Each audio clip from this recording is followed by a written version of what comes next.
দেশে নামছে হলো বেল্ট পরে ইন করে, এখন ইন খুলে গেছে, এখন জনগণের কাছে গেছে, তো জনগণকে ফেস করুক তারা, ইনশাল্লাহ বাংলাদেশে পরিবর্তন হবে।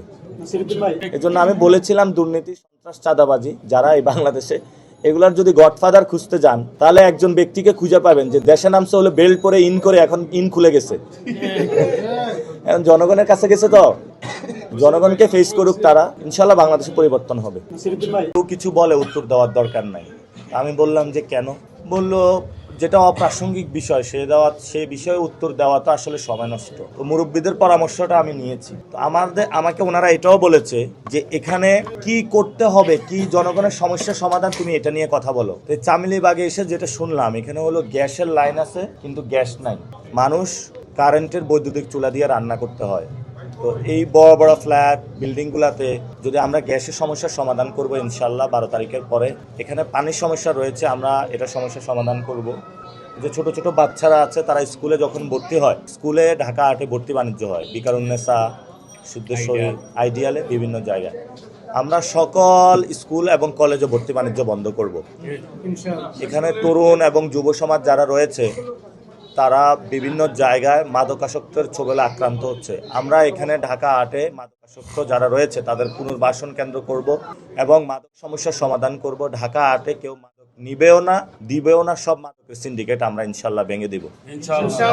এখানে ময়লার টেন্ডার বাণিজ্য নিয়ে অনেক সমস্যা আছে, রাস্তায় বের হলে যানজট, ময়লার সমস্যা, আমরা এগুলো সমস্যার সমাধান করব। বয়োজ্যেষ্ঠ যারা রয়েছেন তাদের জন্য পার্কের ব্যবস্থা করব, বাচ্চাদের জন্য খেলাধুলার জায়গা রেডি করব আমরা। এবং এখানে হকার বা ছিন্নমূল যারা রয়েছেন তাদেরকে আমরা রেজিস্ট্রেশনের আওতায় নিয়ে আসব, লাইসেন্স দিব। আমরা তাদেরকে উচ্ছেদ করব না, আমরা তাদেরকে পুনর্বাসন করব কমপ্লেক্স বানিয়ে, এবং সাথে সাথে তাদের যেই কাজ করতে গিয়ে যে ক্ষতিপূরণ সেটাও আমরা দেওয়ার ব্যবস্থা করব। এবং আপনারা জানেন ঢাকা আর্টে অনেকগুলো শিক্ষা প্রতিষ্ঠান রয়েছে, বুয়েট, মেডিকেল, ঢাকা ইউনিভার্সিটি। শিক্ষার্থীদের থাকার জায়গা না, আমরা ব্যাচেলর হাউস তৈরি করব, যে ব্যাচেলর হাউসে শিক্ষার্থীরা সহজেই থাকতে পারবে, যাদের হলে সংস্থাপনের জায়গা হয় না। এবং আমরা সাথে সাথে এখানে যেই হসপিটালগুলো রয়েছে, বারডেম রয়েছে, ঢাকা মেডিকেল রয়েছে, পিজি রয়েছে, এখানে অনেক মানুষ চিকিৎসা নিতে আসেন, তো তারা কিন্তু থাকার জায়গা থাকে না। সবাই রোগীর সাথে যারা অ্যাটেন্ডি থাকেন একজন থাকতে পারেন, বাকিরা কিন্তু থাকার কোনো জায়গা থাকে না। আমরা হলো এই রোগীদের জন্য যারা অ্যাটেন্ডি আসে তাদের জন্য হোস্টেল তৈরি করব, যাতে সহজেই তারা বিশ্রাম নিতে পারে এবং সুচিকিৎসা নিয়ে বাসায় ফেরত যেতে পারে।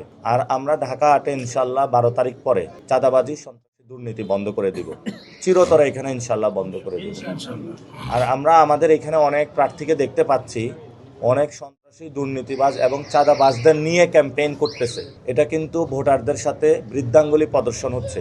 অর্থাৎ আপনি যখন যে মানুষ থেকে চাঁদা গ্রহণ করেছে, সন্ত্রাসী করেছে, দুর্নীতি করেছে, এই ধরনের মানুষকে নিয়ে যখন আপনি ক্যাম্পেইন করেন তখন মানুষ সাথে হাস্যরস সৃষ্টি করা হয়, বৃদ্ধাঙ্গুলি প্রদর্শন করা হয়। আমরা যাদেরকে নিয়ে ক্যাম্পেইন করি এখানে কেউ কারো নামে কোনো অভিযোগ দিতে পারবে না। এই জন্য আমরা এখানে একটা সিস্টেমের পরিবর্তন চাই, আমরা কোনো ব্যক্তির বিরুদ্ধে না, যার মধ্য দিয়ে আমরা একটি নতুন বাংলাদেশ গড়ব। এবং আমরা সবাইকে আহ্বান জানিয়েছি, ভোট দিবে না, ভোট রক্ষা করে আসবে, যাতে হলো ভোটটা কেউ দখল করে না নিয়ে যেতে পারে। ইলেকশন রিগিং, ভোট কেন্দ্র চুরির অনেকেই প্রস্তুতি নিচ্ছে। ইনশাল্লাহ জনগণ যদি মাঠে থাকে, জনগণ যদি প্রস্তুতি গ্রহণ করে, এই ধরনের ষড়যন্ত্র এবং যারা উদ্দেশ্যমূলক কাজ করছে তারা ইনশাল্লাহ পরাজিত হবে।